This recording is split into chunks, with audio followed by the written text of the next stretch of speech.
우리 이단에 말씀하겠습니다.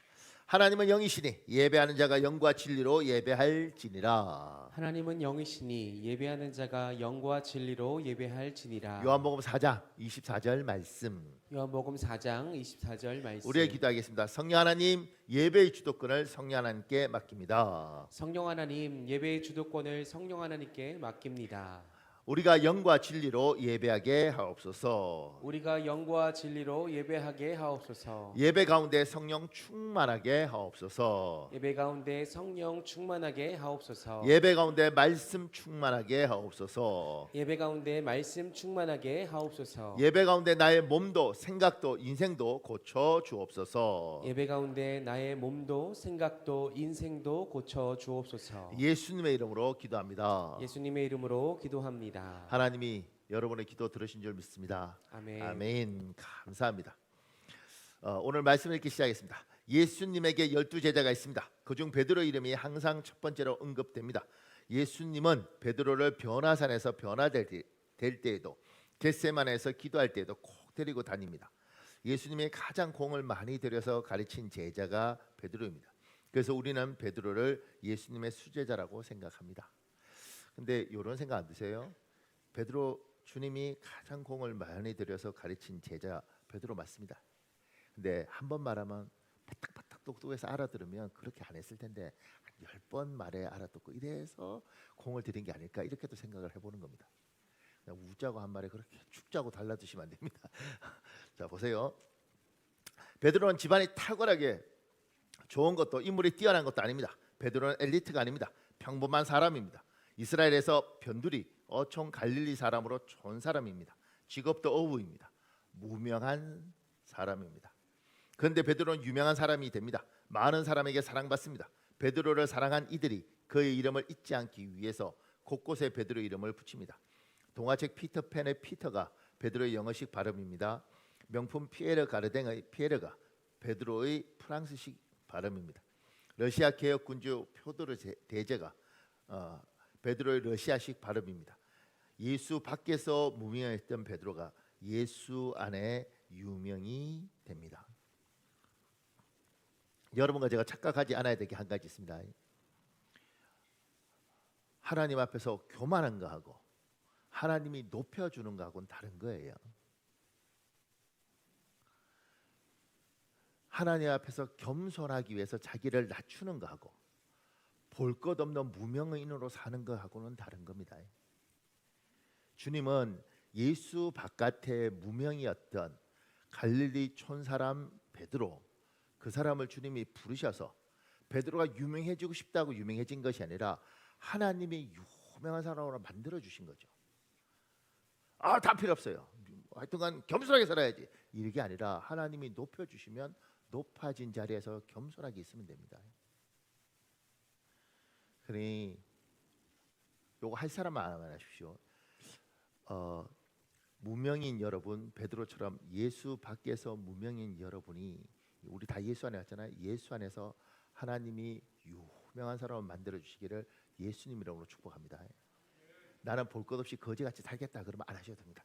다시 예수 밖에서 무명인 여러분이 예수 안에서 하나님이 유명한 사람을 만들어 주시길 예수님 이름으로 축복합니다.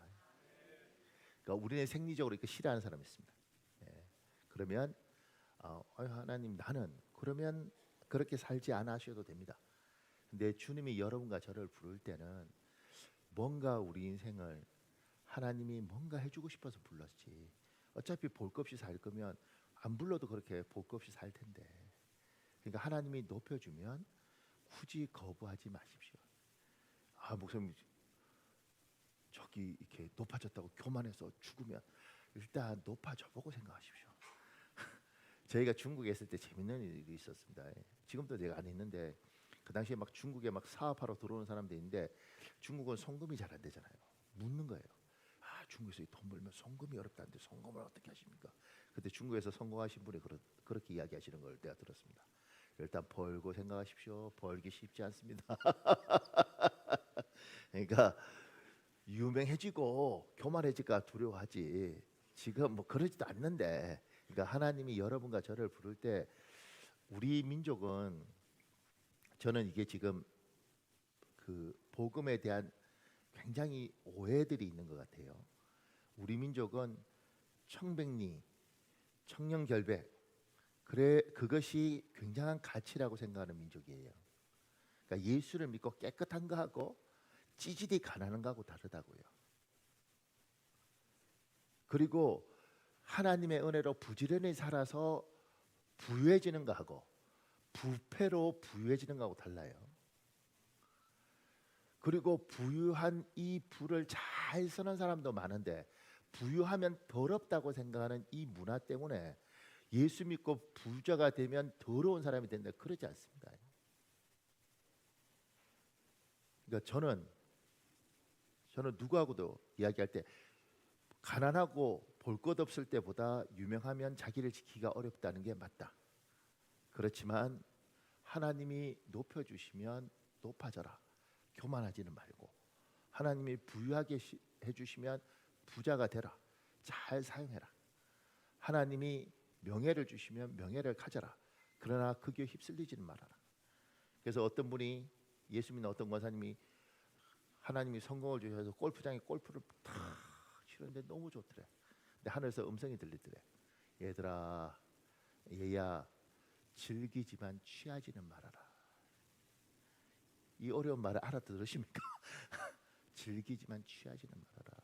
하나님이 괜찮다는 거예요. 거기에 미쳐 있으면 안 되지만. 다시요. 하기 싫으면 안 해도 돼요. 하여튼간 믿음대로 아멘 하는 사람은 하나님이 그 믿음대로 되게 하실 줄 믿습니다. 그러니까 예수 바깥에서 무명이었고 어쩌면 술모도 없고 볼품도 없고 초라했던 여러분이 예수 안에서 술모도 있고 볼품도 있고 유명한 이들이 되시기를 예수님 이름으로 축복합니다. 그래요. 우리 그렇게 삽시다. 그렇게 삽시다.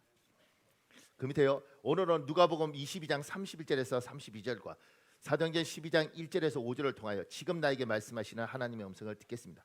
특히 무명인 베드로를 유명인 베드로로 창조해 가는 하나님의 손길을 살펴보면서 오늘도 말씀 중에 하나님이 나에게 주시는 음성이 있기를 예수님의 이름으로 축복합니다. 아멘. 그 밑에요. 베드로를 베드로 되게 하신 예수님. 예수님은 멋있고 대단한 베드로가 아니라 초라하고 볼품 없는 베드로를 선택합니다. 지금은 초라하고 볼품 없지만 앞으로 하나님이 멋있고 대단하게 만들 베드로를 선택합니다. 마태복음 4장 18절에서 20절에 있습니다. 여러분 읽어볼래요? 시작. 갈릴리 해변에 다니시다가 두 형제 곧 베드로라는 시몬과 그의 형제 안드레가 바다에 그물 던지는 것을 보시니 그들은 어부라. 말씀하시되 나를 따라오라. 내가 너희를 사람을 낚는 어부가 되게 하리니 하시니 그들이 곧 그물을 버려두고 예수를 따르니라. 그 밑에요. 하나님의 사람 선택 기준은 과거나 현재의 모습이 아니라 미래의 모습입니다. 하나님은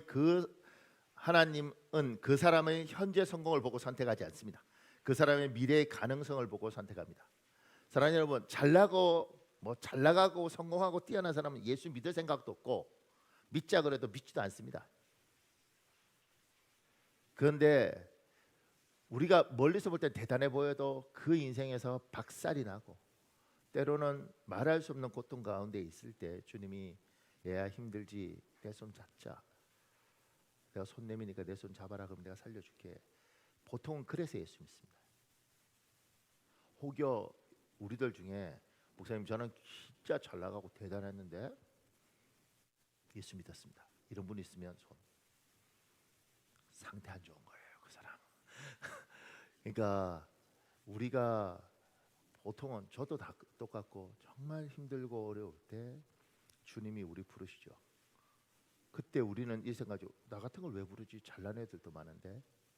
주님은 지금 너 못나고 부족하고 볼품없는 너를 보는 게 아니고 요 모습이 아니라 너는 이것밖에 안 되지. 내가 너를 볼품 있고 멋있는 베드로로 만들 거다. 이걸 가지고 내가 널 불렀고 내가 널 이렇게 만들 거다.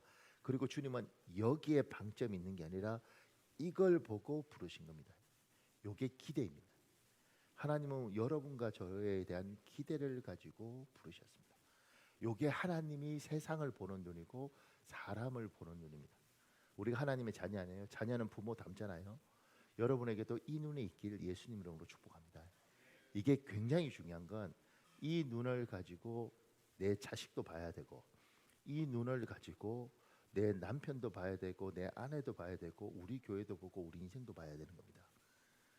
지금 내가 보고 있는 이 현실을 보고, 우리는 그렇게 훈련받잖아요. 현실을 객관적으로 분석하고 정확히 분석하고 이걸 어떻게 해서 돌파할 것인가 이렇게 이야기하는데, 하나님은 그 이야기를 하는 것이 아니라 지금 이 상태에 희망도 없고 소망도 없고 아무리 분석해봐도 답도 없을 때 이걸 보는 게 아니라 이런 너를 가지고 내가 앞으로 만들 이런 너를 기대하면서 내가 불렀다.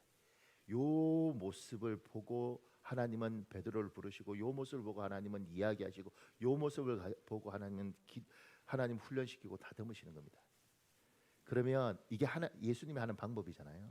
우리가 하나님의 자녀이면, 제가 가슴 아픈 건 자식들을 보면서도 현실을 보죠. 그러면 뭐 이딴 것들이 다 있네. 요새 애들은 더 심한 것 같아요. 그러니까 막 우리 생각할 때 보면 열심도 없고 의지도 박약하고 이러니까 우리가 우리 아이들을 저주하더라고. 하여튼간 너 그렇게 한번 살아봐. 그러다 된통 한번 당해봐야 돼. 부모가 축복을 하는 게 아니라 저주를 하는 겁니다. 하여튼간 그렇게 무기력하게 대충 한번 살아봐. 그러다가 인생이 진짜 한번 제대로 박살나야지 네가 정신 차리지. 이게 부모가 할 이야기냐고. 이것밖에 안 되는 아이. 근데 이 아이에 대해서 나는 어떻게 못하지만 하나님이 이 아이를 축복하시면 못난 베드로, 찌질한 베드로 이렇게 만드셨는데, 이 아이도 하나님이 만들어 주시면 이 기대를 가지고 이 아이를 바라보고, 이 기대를 가지고 이 아이에게 말을 하는 거예요. 현실은 그렇게 안 보이죠. 근데 그렇게 보고 말을 하고, 내 가정도 내 인생도 그렇게 보고 말을 하고, 내 교회도 그렇게 보고 말을 하는 겁니다. 어떤 교회 가니까 그런 사람도 있더라고요. 우리 교회는 진짜 하여튼간 제가 있던 그 교회도 안산이었는데, 안산에서 하여튼 성질 더러운 건 다 우리 교회에 모아뒀다고. 옛날에 그 상가교회 있을 때요. 첫째는 난 그때 알았어요. 내가 성질 더럽구나. 왜냐면 그러니까 내가 이 교회 다니겠지. 그러니까 자기 교회를 그렇게 이야기하는데 그게 무슨 희망이 있겠냐고. 그런데 그 교회가 나중에 그렇게 한 30년 와서 안산에서 저렇게 두 번째 크고 뭐 저런 교회가 될 줄 누가 알았겠느냐. 진짜 성질 안 좋은 그 사람들 속에서도 하나님이 이걸 통해서 뭘 할지에 대한 기대와 소망을 가지고 바라보고 살았던 사람들이 있는데, 그 교회에서 굉장히 어른이라는 사람들이 하여튼간에 안산에서 돌다가 하여튼 성질 더러운 건 다 우리한테 있다고. 내가 그 말 들을 때마다 나는 그때 한 26인가 이것밖에 안 됐는데, 내가 성질이 안 좋구나. 내가 무슨 나쁜 짓을 했다고 왜 내한테 이러나. 근데 그분들은 그렇게 막 말을 하는 거예요. 교회 돌다 갈 데 없어서 우리 교회 왔다고. 어른이 그런다고. 어른이요? 새로운 새신자가 이야기하지 않습니다. 그러니까 그렇게 말을 할 때 제가, 근데 그렇게 이야기하는 거기는 사실 저주하고 있는 거죠. 희망이 없는 겁니다. 그러니까 원래 그렇지 우리 인간들이. 그런데 여기를 보는 게 아니라 이걸 보고 하나님은 이야기하시고, 이걸 보고 하나님은 베드로를 부르신 것처럼 우리 인생도 이걸 보고, 가정도 이걸 보고, 자식도 이걸 보고, 남편도 이걸 봐야죠. 이걸 보면 안 보이지. 이걸 보는 게 아니라 이걸 보는 거죠. 여러분에게 이 눈이 있기를 예수님 이름으로 축복합니다. 내가 능력만 있으면 그냥 눈을 확 뽑아버리고 내가 눈을 주겠는데 내가 그 능력이 없으니. 근데 어떨 때는 저도 지치면 이렇게 자꾸 되더라고요. 하나님, 이건 하나님이 보는 방법이 아닌데, 하나님은 베드로를 볼 때도 이렇게 보시고 부르셨고 12제자도 이렇게 보고 부르셨지, 하나같이 한 성질하는 이 사람들에게 뭘 볼 게 있겠냐고요. 그런데 주님은 이 안 좋은 사람에 대해서도 베드로 같은 갈릴리 진짜 촌놈 아니겠습니까? 미안합니다. 뱃놈 아니겠습니까? 얼마나 거칠겠어요.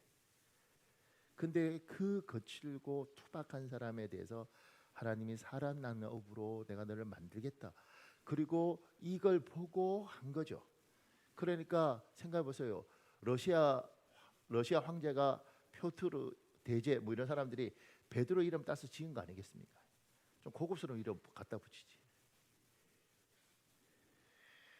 그 밑에요. 여기서 중요한 것이 있습니다. 베드로가 노력해서 사람 낚는 어부가 되는 것이 아닙니다. 내가 너희를 사람을 낚는 어부가 되게 하리라. 예수님이 베드로를 사람 낚는 어부로 만들어 주시는 것입니다.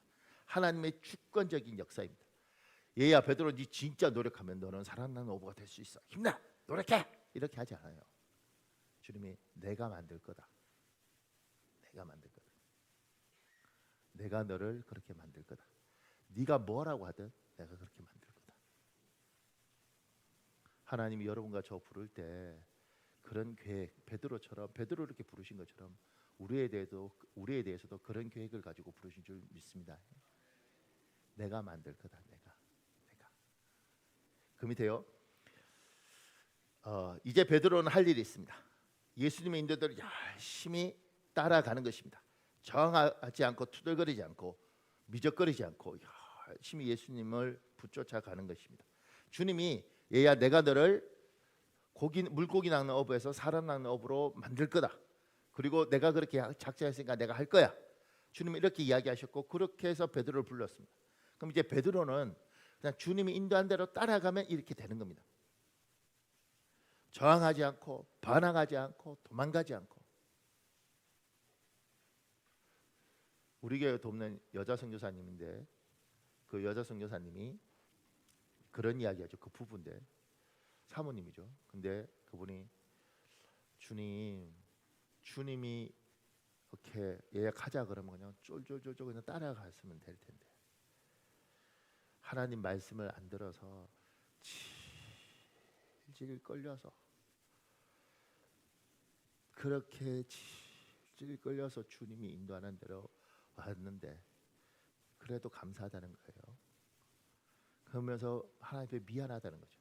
그냥 하나님 가자 그러면 쫄랑쫄랑 따라왔으면 좋을 텐데 반항하고 하니까 하나님이 질질 끌어서 그래서 이렇게 만들어가서 이렇게라도 해주셔서 감사한데 이렇게 해 주실 줄 알았으면 진작 그냥 기쁘게 따라가야지. 하도 말을 안 들으니까 질질 끌려서.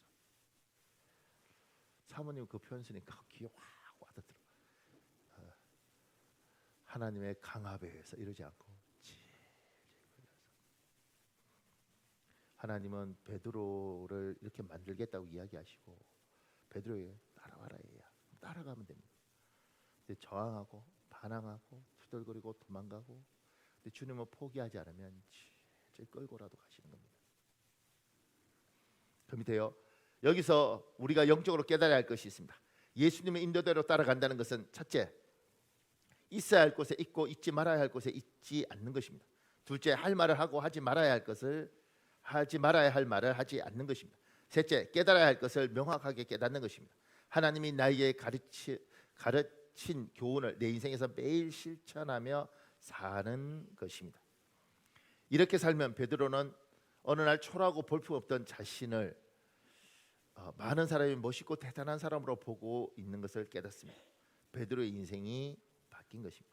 하나님은 만들어 주겠다고 이야기했잖아요. 물고기 낚는 어부에서 사람 낚는 어부로 만들겠다 약속했고 이걸 이루어 가십니다. 그 이루어 가기 위해서 하나님은 뭘 하냐면 우리를 가르친단 말입니다. 그리고 깨닫게 한단 말입니다. 그러면 가르친 대로 깨닫게 한 대로 우리가 다듬어지는 거죠. 그래서 제가 보니까 어떤 막 집에서 막 아주 가부장적인 남자들 이런 분들이 하나님이 어떻게 다듬냐면 집에서 뭐 마누라한테 뭐 야단치고 뭐 애들한테 막 이렇게 하고 강한 사람들이 직장 생활을 하게 하시고 직장에서 더 독한 놈을 만나는 거예요. 부르르 뜨는 거지. 그런데 가만 보니까 저 독불 장군인 우리 부장이 집에서 내 모습이네. 야, 저렇게 무식하게 저렇게 막 하는 게 내가 우리 애들한테 저러고 내가 내 아내한테 저러나. 하나님이 사람을 그냥 바꾸는 게 아닙니다. 그렇게 바꾸는 겁니다. 그래서 그 속에서 못 보죠, 사람들은 보통. 근데 눈이 열려서 보이는 겁니다. 아, 그러면 나는 어떻게 해야 되지? 이렇게. 때로는 막말하고 막 이런 사람 보면서 이야기하는 겁니다. 아, 내가 저러나? 제가 이제 우리 목사님들 재밌는 사람 많습니다. 목사님들을 만나서 하는데 어떤 목사님한테 목사님 제가 이번 11월 달 마지막 주에 여기 어떤 기도원이 있는데 유명한 거기에 가서 이제 일주일 동안 집회하기로 했습니다. 뭐 제가 그러니까 그때는 제가 못 모입니다. 이렇게 이야기를 했단 말이에요. 상황을 알아야 되니까 딱 이야기하면 목사님 뭐라고 하는지 아세요? 딱 그렇게 이야기하면 그래요 목사님? 거기서 집회하시는군요. 잘 됐으면 좋겠습니다. 이러면 좋을 텐데. 거기 사람 안 모여. 옛날에 말한 데 지금 안 모여. 막 이렇게 하더라고. 갑자기 막 집회 가고 싶지 않은 마음이 막 이 사람 안 모여.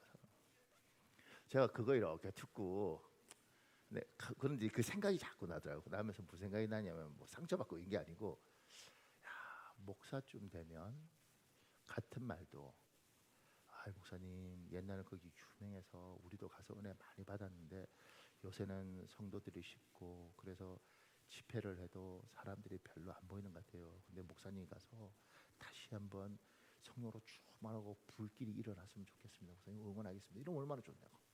안 모여 사람 안 모여 사람. 갑자기 가기 싫더라고. 내가 지금 일주일 빼서 그러니까 그러면서 제가 이제 가만 생각해 보는 거죠. 나는 말을 어떻게 하지? 이렇게. 나도 저렇게 이야기하나 누구 말할 때. 그러니까 그게 그냥이 아니라 그런 것들을 이제 보면서 생각하게 하는 거죠. 하나님이 저보다 독한 놈을 만나고 내보다 험한 사람을 만나고 내보다 힘든 곳에 하나님이 생각하게 하고 고민하게 하고 깨닫게 하고 이러면 안 되겠구나. 이런 것들을 그렇게 하면서 하나님이 베드로를 베드로 만들어 가시는 것처럼 우리도 하나님이 약속하신 우리를 부르는 그걸 향해서 가는 겁니다. 그러니까 여러분이 깨달은 것들을 하나님이 깨닫게 하시는 그 복이 있기를 예수님을 축복합니다. 그러면 깨닫기만 하면 안 되고요. 그걸 몸에 배이도록 우리 연습하는 겁니다. 그런 분들 있잖아요. 내가 이런 말 해도 되는지 모르겠는데 하지 마. 희한한 사람이죠. 이런 말 하면 속이 많이 상할 텐데 있잖아. 왜 그딴 말을 하냐고. 하지 마. 그러니까 교인들도 그런 사람도 있을 거예요. 집사님 이거 들으면 집사님 속 많이 상할 텐데 있잖아. 아니 속 상할 이야기를 왜 하냐고. 나 가장 황당한 이거. 이런 말 하면 괜찮나? 안 하면 되지. 괜찮나 그러고 해요. 사람 많습니다. 집사님 이 소문 들으면 참 집사님 속 많이 상할 텐데 이 소문 들었어. 그런 말을 왜? 제가 할 말 하지 말고 안 할 말 하지 말고 하나님 훈련시켰잖아. 그렇게 하면 다 속상하고 안 하면 되지. 목사님 안 하면 미쳐버릴 것 같아요. 성질이 안 좋은 거예요. 성질이. 그럼 어떻게 해요? 기도해야지. 하나님 참 내가요 하여튼간 들어오면 막 뵙고 싶은데 하나님 이거 고쳐주세요. 누가 내 이야기 이렇게 하고 다니면 나는 어떻게 해요? 하나님 훈련시켜서 갈 때 가고 안 갈 때 안 가고 할 말 하고 안 할 말 안 하고 그런 것들을 하나님 훈련시키잖아요. 하나님의 사람들은 그렇게 훈련을 하나님 시켰고 그리고 저도 끊임없이 하나님 훈련시키셨습니다. 그러면 그렇게 했을 때 그리고 배우고 까먹는데 훈련할 때 까먹으면 다시 훈련 받아야 돼요. 새기는 거죠. 그리고 주님 그래서 하나님이 물고기 낳는 어부 베드로를 사람 낳는 어부로 만들기 위해서 끊임없이 훈련시켜서 결국은 하나님이 만들어요. 그러면 이 훈련은 반드시 시킨단 말입니다. 연단 받습니다. 우리 목사들은 목사 되기 전에 물질 훈련 받고 돈 훈련 받고 사람 훈련 받고 이런 거 훈련 받습니다. 근데 왜 받느냐면 까먹어 버린 거죠. 그만큼 하나님이 겸손하는데 오만 떠는 거예요. 그러니까 사고 나는 겁니다. 하나님이 그만큼 하나님 중심으로 살려고 그러는데 어느 날 인간이니까 인간 중심으로 사는 거죠. 너의 자녀도 네게 아니고 내 거다고 이야기하실 때 쟤들은 내게 아니고 하나님 거로 그런데 까먹어 버리고 내 건 줄 아는 거죠. 우리 목사들도 하나님 앞에 충분히 훈련 받습니다. 근데 잊어먹는 거예요. 성도도 똑같습니다. 하나님이 이 자리에 주기 위해서 충분히 베드로처럼 훈련시킬 때 훈련을 빨리빨리 하고 그리고 한번 배운 건 안 잊어먹고 그렇게 다듬어가면 결국 사람 낳는 업으로 만드는 것처럼 우리를 부르실 때 하나님이 계획이 있어서 이걸 이루어지는데 훈련이 더딘 거죠. 쫄랑쫄랑 따라가면 될 텐데 안 되니까 질질 끌려가니까 왜 나는 이렇게 하나님이 얘야 내가 너에게 좋은 계획이 있고 이 복을 줄 텐데 다듬어야 되지 않겠냐. 너도 네가 알지 않냐. 네 성격과 네 그런 것들 성질나면 탁딱 다 뒤집는데 얘야 그 네가 어떻게 복을 받을 수 있겠냐. 다듬어져 혹딱 뒤집으면 금난다는 거 알아야 되지. 그러니까 아무리 힘들어도 모욕을 참는 것, 힘들어도 막 하고 싶어도 그 말을 견디는 것, 이런 것들이 돼야 되지 않냐.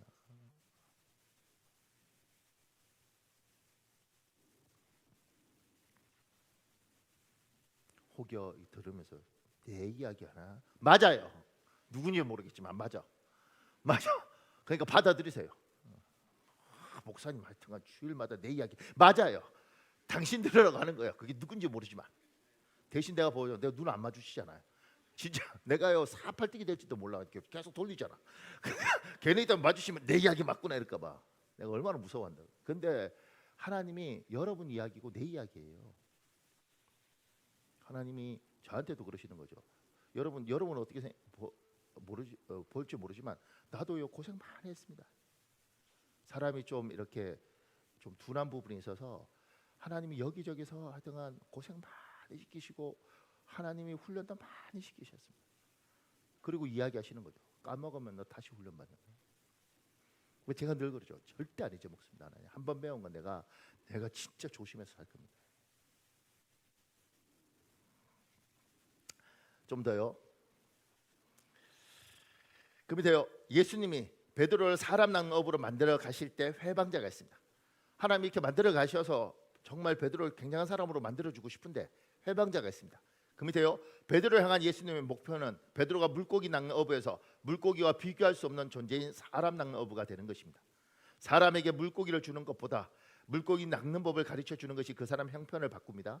사람 낚는 어부는 그 사람 형편이 아니라 그 사람의 운명을 바꾸는 일을 합니다. 예수님은 베드로가 자기 인생만 사는 어부가 아니라 다른 사람 인생에 선한 영향력을 행사하는 사람 낚는 어부가 되길 원하십니다. 여러분과 저를 하나님 불러서 어떤 자리에 반드시 놓을 텐데 그 놓는 자리가 베드로처럼 사람 낚는 어부처럼 이렇게 좋은 자리를 주시는 겁니다. 그런데 베드로가 이렇게 하나님 놓을 때 베드로의 가장 큰 것은 사람 낚는 어부라는 건 영향력이 있습니다. 선한 영향력이 있어서 사람들이 저렇게 살고 싶고 저렇게 행동하고 싶고 그 사람하고 이야기하면 아 저랬으면 좋겠다. 이게 선한 영향력이에요.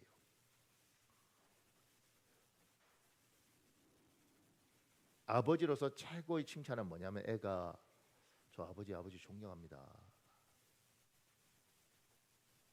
저 아버지 때문에 좋은 거 많이 배웠습니다. 그러면 성공한 인생입니다. 너 엄마 같은 여자와 결혼할래? 엄마 같은 여자하고 결혼하는 건 진짜 복이지. 근데 엄마 같은 여자가 또 있을까? 복입니다. 엄마 같은 여자하고 결혼할 거야? 혼자 살 거야? 확 죽어버릴 거야. 내가 아버지가 피눈물로 사는 걸 봤는데 나도 안 된다고. 망한 겁니다. 그러니까 선한 영향력이라는 것들이 여러분과 저에게도 하나님 베드로처럼 우리 인생에서 우리를 통해서 하나님 누군가가 나도 저렇게 살았으면 좋겠다. 참 좋아 보인다. 참 귀해 보인다. 여러분이 끼치고 싶어서 끼쳐지는 게 아니에요. 그냥 여러분은 그렇게 사는데 누군가가 여러분을 눈에 들어오고 저렇게 사는 모습들 속에서 야, 참 좋아 보이네. 나도 저랬으면 좋겠다. 어떤 사람이 기도하는 모습 보면서 나도 저렇게 기도했으면 좋겠다. 말하는 거 보면서 야, 장로님은 저렇게 말을 하는구나. 나도 저랬으면 좋겠다. 이런 거. 이게 선한 영향력이에요. 하나님이 베드로를 불러서 이렇게 사람 낚는 어부로 만들어 주겠다는 겁니다. 이렇게 가면 좋은데 여러분도 저도 베드로처럼 하나님 좋은 사람으로 만들어 주려고 할 때 가면 좋은데 방해자가 있다는 겁니다. 방해자가. 그 밑에요. 누가복음 22장 31절 여러분 읽어볼래요? 시작. 아 시몬아 시몬아 너는 사탄이 너희 모두를 밀처럼 체질하게 해달라고 요청한 것을 아느냐. 공동 번역도 있습니다. 여러분 읽어볼래요? 시작. 시몬아 시몬아 들어라. 사탄이 이제는 키로 밀을 까부르듯이 너희를 제멋대로 다루게 되었다. 아, 지금 이게 키질이 이거지 않습니까? 옛날에 이렇게 있으면 이렇게 뭐 바람에 이렇게 날리고 뭐 이런 거지 않습니까? 그러니까 사단이 여러분과 저를 그 뭐죠? 곡물처럼 넣고 막 계속 흔들어 제끼는 겁니다. 얼마나 힘들겠습니까? 그렇게 사단이 막 흔들어 제끼면 어떤 일이 있냐면요. 그 밑에요. 성경은 베드로를 괴롭히는 영적 존재가 있다고 말합니다. 성경은 이것을 사탄이라고 말합니다. 사탄은 베드로를 어떻게 괴롭힙니까? 베드로의 믿음을 흔듭니다. 사탄은 베드로의 믿음이 잃도록 괴롭힙니다.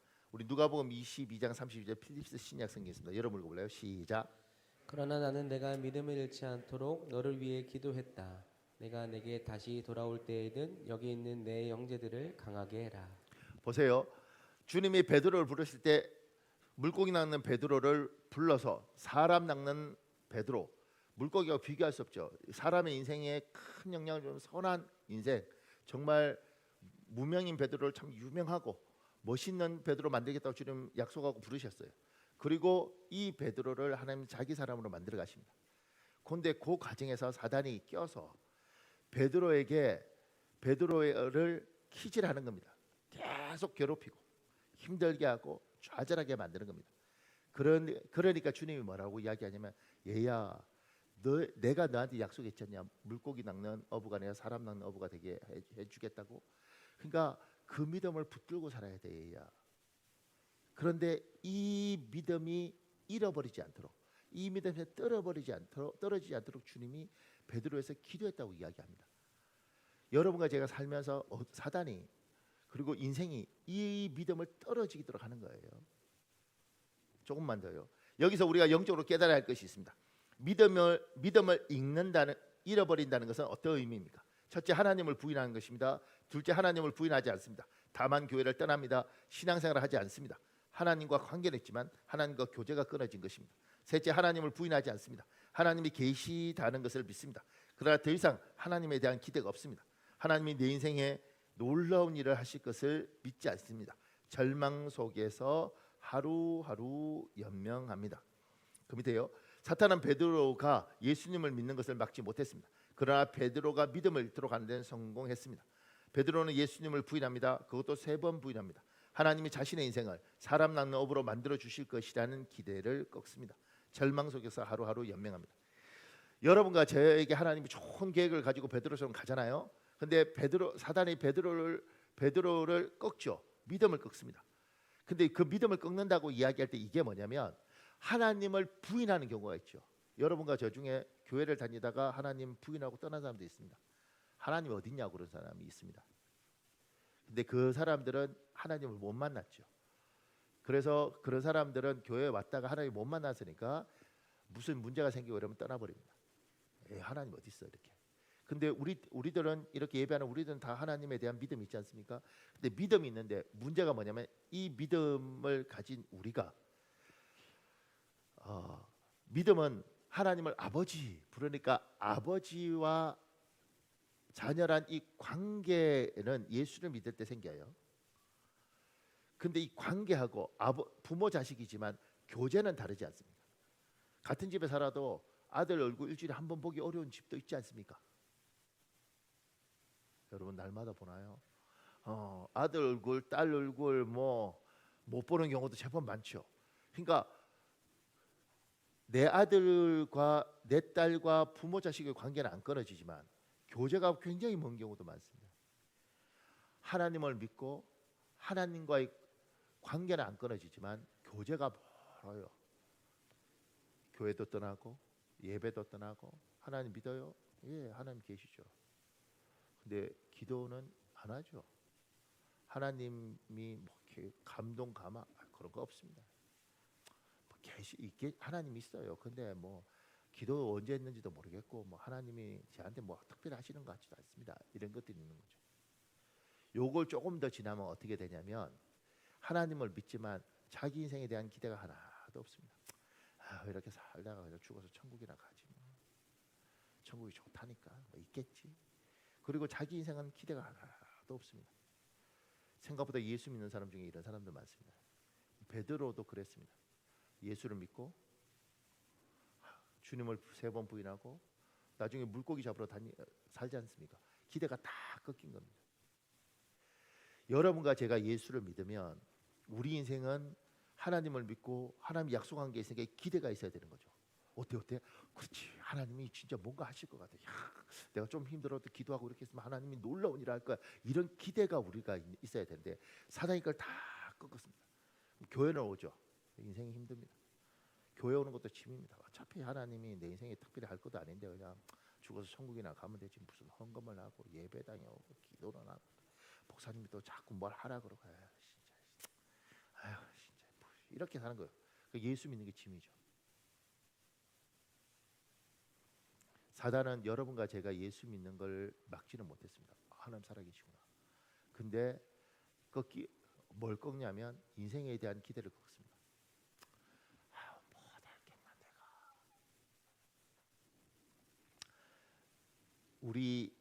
제가 처음 신학을 할 때 한국의 신학, 특히 장로교 신학, 목사는 가난하고 배고프고 그리고 어렵게 살다가 천국 가면 하나님 보상할 거다. 이게 우리 신학이었습니다. 그래서 저도 그 신학 거기서 공부를 했으니까 하면서 그래 내가 목사 되면 우리는 밥도 제대로 못 먹겠지. 그래서 제3하고 이야기를 했죠. 그때 이제 직장생활 하면서 이제 신학 대학원을 다니고 있었습니다. 여보, 나중에 우리가 사역에 가면 많이 굶을 거야. 이때 잘 먹자. 그래서 우리가 얼마나 잘 먹었는지 살이 쪄 버렸네. 맨날 감자탕 사 먹고 뭐 어차피 지금은 돈 잘 버니까 그냥 그렇게 산 거죠. 예. 그리고 목사 안수 받을 때도 우리 교인들도 와서 제 모교에서 받았거든요. 교인들도 뭐 주방에 있다가 다 올라와서 울고 나도 울고 그래 인생 끝났어. 인생 끝났어. 앞으로 어떻게 살아? 새끼 밥이나 먹으면서 살까? 뭐 이렇게 생각했어요. 왜 그렇게 생각하는지 모르겠어요. 근데 그렇게 배웠던 것 같아요. 근데 저는 그 신학 대학원 들어가서 신학하겠다고 결단할 때 하나님이 저한테 그렇게 이야기하셨단 말이에요. 얘야, 네가 가장 빛날 때, 제가 28에 신학대학원 들어갔거든요. 그러니까 27살 때 하나님이 네가 가장 좋을 때, 빛날 때, 이때 너를 나에게 바치면 너희가 이 세상에서 네가 노력해서 받는 영광보다 더 많은 것들을 알지만 그거보다 내가 이렇게 표현을 이렇게 하셨어요. 그거보다 내가 덜 해주겠냐? 더 해주겠다는 이야기였죠. 그래서 내가 분명히 음성을 듣고 그때 이제 계산이 되지 않습니까? 그래, 내가 강남에서 이렇게 수능 강사로 이제 3년 차 되고 팬들도 생기고 서울고등학교 뭐 동덕여고 세화여고 과외 받겠다는 애들도 저렇게 줄 서 있는데 시간이 없어서 못했죠. 대학원 다니니까. 그런데 그러면 잘해주시겠지. 이렇게 해놓고도 까먹은 거예요. 목사수 받을 때 굶겠지. 근데 얼마 전에 제가 이렇게 제 아내하고 주님 믿고 붙들고 이렇게 한 30년 왔잖아요. 여보, 참 하나님 우리한테 잘해주시나. 남들이 볼 때는 어떨지 모르지만 우리가 대단하고 이러진 않지만 명예도 주고 많은 사람들한테 부러움도 받고 내가 여러분 앞에 서서 이런 말 할 때마다 주눅 드는 거 아십니까? 별로. 여러분이 그러시고 나 바깥에서 괜찮다고요. 괜찮다고. 그러니까 하나님이 참 많은 걸 주셨어요. 그리고 지금도 그러죠. 더 줄 거다. 네가 꿈꿨던 대로 더 많이 강의도 다니고 부흥회도 다니고 네한테 가르친 거 쓰겠다. 뭐 이런 것들을 하나님이 제한테 길을 하나님 막 열더라고 이렇게. 그걸 보는 거예요 지금. 그러면서 이제 두렵죠. 교만하면 안 되는데 그렇다고 또 내가 어줍지 않게 이런 것도 있죠. 근데 하나님이 처음 제가 28에 했던 그 약속을 하나님이 27에 했던 그 약속을 신실하게 계속해서 지켜가시는 그 하나님을 본 거죠. 분명히 그때 그 약속을 했음에도 뭐 머릿속에 목사는 가난한 거야 뭐야. 근데 어느 날 깨달아지더라고요. 6.25 때도 주님은 자기 백성 먹이셨습니다. 일본 식민지 시절에도 때로는 굶기도 했지만 하나님이 자기 백성 먹이셨습니다. 지금 새끼 안 먹고 두 끼 먹으려고 노력하는 이때 왜 목사가 굶어야 되냐고. 그러지 않겠습니까? 우리 부목사님들 보십시오. 다 동글동글동글합니다. 여러분 잘 먹였어. 그러니 우리가 받았던 그 교육이 뭘까? 가난하고 배고픈 시절에도 하나님이 먹이시는데 왜 안 먹이시겠어요? 왜 굶기시겠어요? 훈련 받을 때 굶기죠. 저도 목사 되고도 하나님이 저한테 훈련시키실 때 계속해서 하나님 가난, 돈 뭐 이런 거 훈련시키셨습니다. 제가 좋은 부모를 만나서 어머니 아버지가 돈이 좀 있어서 제 대학원 다닐 때 뭐 필요할 때 돈 준다고 이렇게 하고 이럴 때 또 우리 목사로 살 때도 필요하면 뭐 500만 원이고 뭐고 이렇게 보내시고 이럴 때 제가 그랬어요. 어느 날 돈 보내지 마세요. 하나님이 저희 경제적 훈련시키십니다. 어머니도 거지됩니다. 그러니 어머님은 노후 준비 다 했으니까 당신들은 당신대로 살고 나는 그냥 우리 살도록 놔두세요. 하나님이 굶기시기도 하고 비참하게도 하시고 그렇게 다듬으시고 그리고 다 되면 하나님 뭘 하시겠죠. 이렇게 제가 이야기했습니다. 그리고 진짜 서러움도 많이 당했죠. 지금 이스라엘 지금 전쟁하지 않습니까? 이제 레바논하고 헤즈볼라 위에 하고 이렇게 하잖아요. 저 그 헤즈볼라 그 밑에 살았다고요. 나리아에. 그때도 탱크 있었어요. 장갑차 다니고 방독면 이런 거 쓰는 거 걔들이 가르쳐주고 쟤들 내려오면 이 쉘터 이 대피소 숨으라 그러고. 근데 내가 왜 거기 살았는지 모르겠어. 근데 거기서 모욕감도 비참함도 서러움도 하나님이 받도록 하셨죠.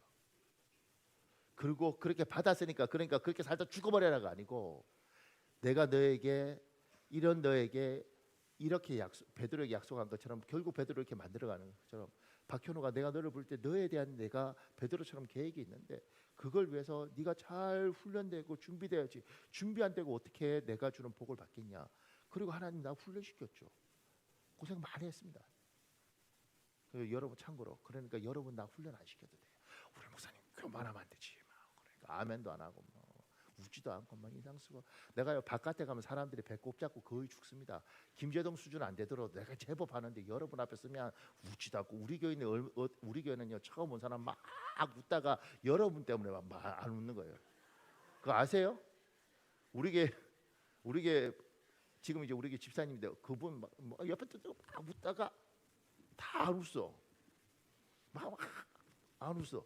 어느 날 근데 그렇게 쫙 번져가서 아무도 안 듣는. 근데 또 누가 위로하죠. 목사님 그래도 우리는 집에 가서 웃죠. 왜 그렇게 살아? 왜? 사람 연장을 뒤집어도 정도가 있지. 그러니까 하나님이 훈련시키고 다듬고 이렇게 하고 난 이후에 그리고 베드로도 저도 그러죠. 여러분도 그러죠. 다듬는 거죠.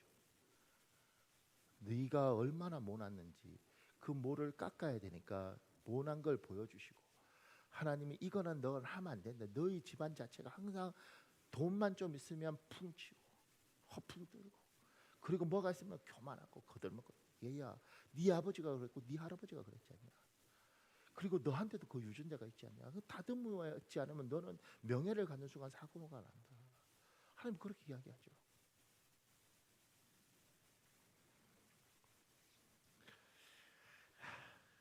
그 밑에요.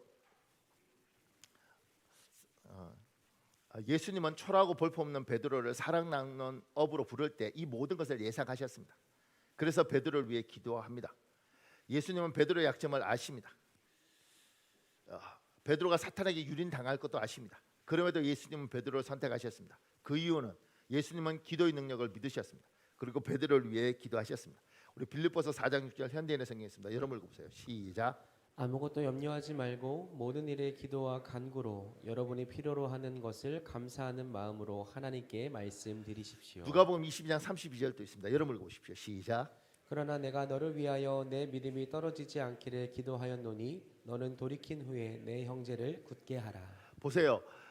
하나님이 베드로를 물고기 낚는 어부 베드로를 부르실 때 내가 사람 낚는 어부로 만들어 주겠다고 이야기했잖아요. 그리고 주님이 뭐라고 이야기하시냐면 이렇게 만들어 주는 과정 속에서 하나님이 여기를 내가 그렇게 만들 거야. 그러니까 다듬으시는 겁니다. 근데 사단은 그 가운데 와서 우리를 기질하죠. 우리 믿음이 떨어지도록 하는 겁니다. 우리가 살다 보면 베드로처럼 예수님 부인하기도 하고 때로는 인생이 절망하고 예수 믿으면 뭐하나 이런 생각도 들고 그렇게 자꾸 지쳐가는 겁니다. 그럴 때 주님이 뭐라고 이야기하시냐면 저러다가 끝날 수 있는데 주님이 그러죠. 얘야 내가 너 믿음 떨어지지 않도록 기도해. 이거 붙들고 살아라 얘야. 내가 약속 반드시 지키면 나는 지킬 텐데 네가 믿음이 떨어지면 네 인생이 힘들고 절망과 어둠 속에 산다. 고통의 시간이 길다. 그러니 믿음을 떨어뜨리지 마라. 내가 하나님이라는 것과 하나님께서 반드시 하실 거라는 것과 그리고 그분을 따라가면 질질 끌려서라도 따라가면 그분이 반드시 자기 약속을 이룰 거라는 것. 그러니 그 부분에서 낙심하지 말고 좌절하지 말아라. 그리고 내가 너를 위해서 믿음이 떨어지지 않게 해서 기도하고 있다는 사실을 잊지 말아라. 내 기도가 너의 믿음을 붙들어 줄 거다. 예수 그리스도께서 십자가 지시고 하나님 보좌 우편에 가셔서 뭐 하신 줄 아십니까? 성도를 위하여 간구하십니다. 성자 하나님이 천국에서 성부 하나님께 기도합니다. 하나님 저 박현욱이 어떡합니까? 하나님 저 창대교회 어떡합니까? 하나님 우리 김장로 어떡합니까? 하나님 우리 박권사 어떡합니까? 하나님 그렇게 기도하시는 겁니다. 여러분을 위해서 그러죠. 얘야 베드로처럼 네가 지금 다 끝났어. 그럴 때 믿음 떨어지지 않도록 내가 기도하고 있다. 얘야 내가 너를 위해서 기도하고 있다. 얘야 붙들어라. 절망하지 말아라. 좌절하지 말아라. 그 밑에요. 예수님의 기도대로 베드로는 돌이킵니다. 다른 사람들이 믿음을 굳건하게 합니다. 오순절날 베드로가 설교할 때 3,000명이 회개합니다. 솔로몬 생각에서 베드로가 설교할 때 5,000명이 회개합니다. 예수님은 사랑하는 제자 베드로가 사탄의 회방을 이기고 절망에 돌이키기를 기대하면서 어떻게 기도하셨습니까? 누가복음 22장 44절 여러분 읽어볼래요? 시작. 힘쓰고 애써 더욱 간절히 기도하시니 땀이 땅에 떨어지듯 핏방울같이 되더라. 잊지 마십시오. 기도는 능력이 많습니다. 이것이 진리입니다. 그 밑에 이런 글이 있습니다. 1876년 여름 메뚜기 떼가 들끓어 미국 미네소타 주의 농작물을 모두 망쳐버렸던 때가 있었습니다. 다음 해인 1877년 봄 농부들의 걱정은 태산 같았습니다. 그들은 올해에도 수많은 사람들에게 이 같은 재해가 닥칠 것이라고 생각했습니다. 상황이 긴박해지자 미네소타 주지사인 존 필스베리는 그해 4월 26일 금식기도의 날로 공포했습니다. 주지사는 남녀노소를 가리지 않고 모든 미네소타 주민들에게 하나님께 기도할 것을 촉구했습니다. 4월 26일에 모든 관공서, 학교, 상점들이 문을 닫았고 주 전체가 기도하는 가운데 엄숙한 하루를 보냈습니다. 다음 날 새벽이 밝았습니다. 그날은 4월치고는 이상하리만큼 기온이 한여름 날씨처럼 치솟았습니다. 더운 날씨 때문에 수십억 마리의 메뚜기 애벌레가 알에서 깨어나와 땅에 기어다니는 것을 보고 모든 주민들은 걱정을 하였습니다. 더운 날씨가 사흘 동안 계속되었으며 알에서 모든 애벌레가 깨어나왔습니다. 이제 애벌레가 농작물을 망치는 것은 시간 문제였습니다. 그런데 나흘째 되던 날 갑자기 기온이 급강하여 그날 밤 온 땅에 찬 서리가 내렸습니다. 그래서 거의 모든 애벌레들이 죽게 되었습니다. 기적 같은 사건에 농부들은 감격하였고 하나님의 역사하심에 감사하게 되었습니다. 이 이야기는 기도응답에 대한 신뢰로 아직도 미네소타 주 역사 속에서 전해져 내려오고 있습니다. 그렇습니다. 기도는 이처럼 놀라운 기적을 가져다 줍니다. 제가 이게 진짜인가 싶어서 미네소타 스타 트리뷴이라는 이게 신문사가 있더라고요. 그래서 내가 가서 자료 조사하면서 제가 그 기사를 읽어봤어요. 그 기사는 이렇게 돼 있습니다. 1873년부터 1877년까지 이 일들이 있었다. 1876년에 가장 큰 피해가 있었다. 그래서 주 법을 만들어서 일주일에 한 번씩 뭐 메뚜기 잡기 무슨 뭐 하면 돈 주기 뭐 이렇게 했는데 아무 소용이 없었다는 겁니다. 그래서 주지사가 그 당시에 미네소타 주가 57개였는데 지금은 더 많더라고요. 근데 57개였는데 그 중에 40개 주가 이 난리가 난 거예요. 이걸 로키산 메뚜기라고 부르더라고요. 그런데 그렇게 난리가 나서 이 부분 때문에 방법이 없으니까 기도를 선포한 거죠. 지금 미국 그럼 난리 납니다. 종교 편향이니 뭐니 난리가 납니다. 그런데 그렇게 선포를 하고 놀라운 건 그 해에 메뚜기들이 다 죽은 거죠. 그 이후에 메뚜기들 사건이 다시는 없습니다. 굉장히 희한한 사건이죠. 그래서 이거는 기도로 이루어졌다고 볼 수밖에 없지 않느냐, 이렇게 이야기를 하는 거 신문사에서. 물론 이제 다른 이야기 나오죠. 다른 신문사 이렇게 보다 보면 뭐 무슨 지형적인 문제가 있고 뭐 기후에 어쩌고저쩌고, 걔들은 항상 그렇게 말해요. 어차피 안 믿으니까. 근데 그 당시 신문사는 그렇게 이야기를 하고, 그 다음에 이들은 그렇게 믿습니다. 누가 이렇게 말을 하죠. 기도하면 뭐 밥이 나오냐, 떡이 나오냐, 뭐 이렇게. 옛날에는 그냥 가만히 있었습니다. 네, 제가 믿음이 좋아졌는가 봐요. 누가 기도하면 밥이 나오냐, 떡이 나오냐. 나와. 해봤어? 해보면 나옵니다. 해보면 나옵니다. 놀랍습니다. 해보면 나옵니다.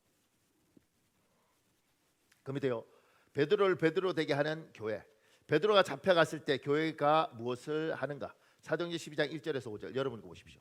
시작. 헤롯 왕이 야고보를 칼로 죽이니 유대인들이 이 일을 기뻐하는 것을 보고 베드로도 잡음에 옥에 가두어 유월절 후에 백성 앞에 끌어내고자 하더라. 이에 베드로는 옥에 갇혔고 교회는 그를 위하여 간절히 하나님께 기도하더라. 조금 전까지는 예수님이 베드로를 위해서 기도했잖아요. 그래서 베드로는 정말 베드로 되었습니다. 그런데 그 베드로가 더 좋은 베드로를 향하여 갈 때 감옥에 들어갑니다. 그때 교회가 어떻게 하냐면 그를 위해서 기도합니다. 예루살렘 교회 성도들은 하나님이 알아서 베드로에게 잘 해주시겠지 하지 않습니다. 그들은 예수님이 하셨던 것처럼 베드로 문제를 가지고 간절히 기도합니다. 여기서 우리가 영적으로 깨달아야 할 것이 있습니다. 첫째, 문제가 있으면 교회는 기도합니다. 교회는 문제를 인간적으로 해결하려고 하지 않고 기도로 문제를 하나님께 아뢰입니다. 그래서 교회는 기도하는 공동체입니다. 둘째, 문제는 오픈하여 함께 기도하는 것입니다. 문제를 숨기면 곰습니다. 이것을 위해서 문제는 하나님께 기도하는 것이지 사람끼리 수군대는 것이 아닙니다. 사랑하는 여러분, 여러분과 저에게 하나님께 모아두셨잖아요. 사람은요 혼자 살면 편합니다. 근데 외롭답니다. 둘이 살면 외로움은 해결되는데 짜증난답니다. 괴롭습니다. 인간의 존재가 참 희한해요. 근데 하나님은 혼자 살면 편한데 괴로운데 이렇게 사람들을 모아두셨습니다. 그 이유가 뭐냐? 여러분과 저는 기도 공동체예요. 같이 기도하는 겁니다. 그래서 문제가 있으면 문제를 내놓고 기도하는 겁니다. 그런데 사탄이 이게 싫은 거죠. 그래서 사람들 중에 이용합니다. 그래서 뭐 하면 어머 그래 와 그런 일이 있었어. 그리고 누구한테 떠들어요. 그러니까 차 마시면서 누구 아픈 이야기 뭐 이야기 수다하는 순간 그 기도 제목을 내놓던 사람들은 다 가슴 아파지는 겁니다. 기도 제목을 내놓으면 목장에서 내놓으면 목장 식구만 아는 겁니다. 기도할 사람만 아는 겁니다. 차 마시면서 이야기하는 게 아니고 그 문제 가지고 그냥 기도하는 겁니다. 그리고 말하지 않는 겁니다. 생각해 보세요. 여러분이 사랑하는 누군가가 몸이 병들었어. 그래서 기도해야 된다고 이야기하고 이럴 때 집사님 들었어. 누가 아프대. 아이고 불쌍해서 어떡하나. 어디가 아프대. 그렇게 아프대. 기도해야지. 그러고 집에 가. 온 동네가 다 알아. 근데 제가 이 말씀 묵상하면서 그 생각 들더라고. 만약 당신의 아들이 아프면, 당신 딸이 아프, 우리 아들이 아프다네. 어이구 불쌍해서 어떡하나. 진짜 미치겠네. 그리고 차 마시고 수다 떨고 말 거요. 사랑하면 그렇게 하지 않습니다. 속상하죠. 그거 두고 하나님 어떡합니까? 기도하는 겁니다. 제 친구 목사가 뭐 교회에서 이렇게 뭐 올라가서 뭐 하다가 떨어졌어요. 근데 이번 주 화요일 날 전화 왔는데 목소리가 안 좋아. 왜 그래? 그러니까 교회에서 뭐 하다가 떨어졌는데 좀 다쳤어. 그래서 나 그냥 뭐 삐끗한 정도 아니고 팔이 부러졌어. 기억을 잃었어 이러더라고. 근데요, 그러면 다른 친구들한테 제가 전화할 때 목사님 이 목사가 다쳤다네 뭐 이렇게 한마디도 말 안 하더라고요. 그 말 자체 꺼내기 싫더라고요. 하나님 저거 어떡합니까? 먹을 거 보내주고 그 다음날 전화해서 목사님 괜찮아 그러고 그렇게 되더라고요. 막 이렇게 수다 떨지 않더라고요. 교회 안에서도 우리 성도가 여러분이 사는 사람이 아프면 하나님 앞에 기도하는 겁니다. 베드로를 위해서 간절히 기도했던 것처럼 교회는 그렇게 기도하는 겁니다. 그러려고 모아둔 겁니다. 그 밑에 사도행전 12장 7절 10절에 11절 여러분 읽어볼래요? 시작. 갑자기 주의 천사가 나타나 감방이 환해졌다. 천사가 베드로의 옆구리를 살짝 쳐서 그를 깨우고 나서 말했다. 빨리 일어나시오. 그러자 그의 손목에서 쇠사슬이 풀렸다. 초소를 무사히 통과하고 시내로 통하는 철문에 이르렀다. 철문은 저절로 열렸다. 천사가 갑자기 베드로의 시야에서 사라졌다. 그제야 베드로는 정신을 차리고 말했다. 이제 확실히 알겠다. 주께서 나를 헤롯의 권세와 유대 백성들이 기대하던 모든 일에서 구하려고 천사를 보내셨구나. 목사님 우리 기도하고 찬송합시다. 찬송하고 기도합시다. 그 밑에요. 기도는 능력이 많습니다. 혼자 기도하는 것도 좋지만 함께 기도하는 것은 금상첨화입니다. 우리 마태복음 18장 19절 20절 제하고 같이 읽겠습니다. 시작. 진실로 다시 너희에게 이르노니 너희 중에 두 사람이 땅에서 합심하여 무엇이든지 구하면 하늘에 계신 내 아버지께서 그들을 위하여 이루게 하시리라. 두세 사람이 내 이름으로 모인 곳에 나도 그들 중에 있느니라. 분명히 하나님 이야기해요. 두 사람이 땅에서 합심하여 무엇이든지 구하면 하나님께서 이루신다고 이야기합니다. 제가 기억해 보니까 저희 집에 애들이 어릴 때 우리 막내 뭐 좀 기어 다닐 때인지 뭐지 그럴 때 우리 이렇게 저 그다음에 제 아내 애 셋 이렇게 기도 모여서 같이 기도했던 시간들이 참 귀했던 것 같습니다. 아빠 많이 힘드니까 얘들아 기도하자. 근데 무슨 뭐 기어 다니는 놈이 그걸 알겠어요? 근데 같이 기도하는 거죠. 근데 놀라운 건 뭐 같이 기도하다 보면 갑자기 여기가 뜨거뜨거뜨거 합니다. 뭐지? 하나님이 나에게 우리 아들이 아빠가 늘 안수하는 거 보고 내 머리에 뻥 이게 나 목사 머리에 누가 감히 손 얹겠어요? 이씨 뭐지 이거 하나님인가 보니까 아들이. 근데 그렇게 하면서 같이 기도하는 거 하나님이 그걸 귀하게 보죠.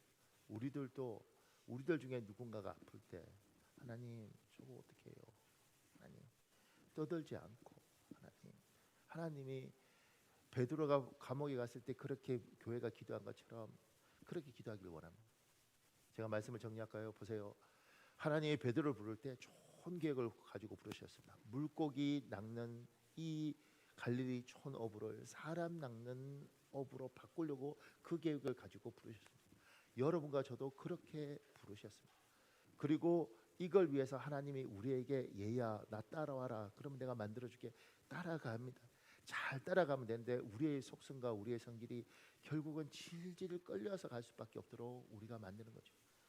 또 하나는 그렇게 따라갔다가도 사단이 끊임없이 체질하고 흔들어 버리면 믿음이 뚝뚝 떨어집니다.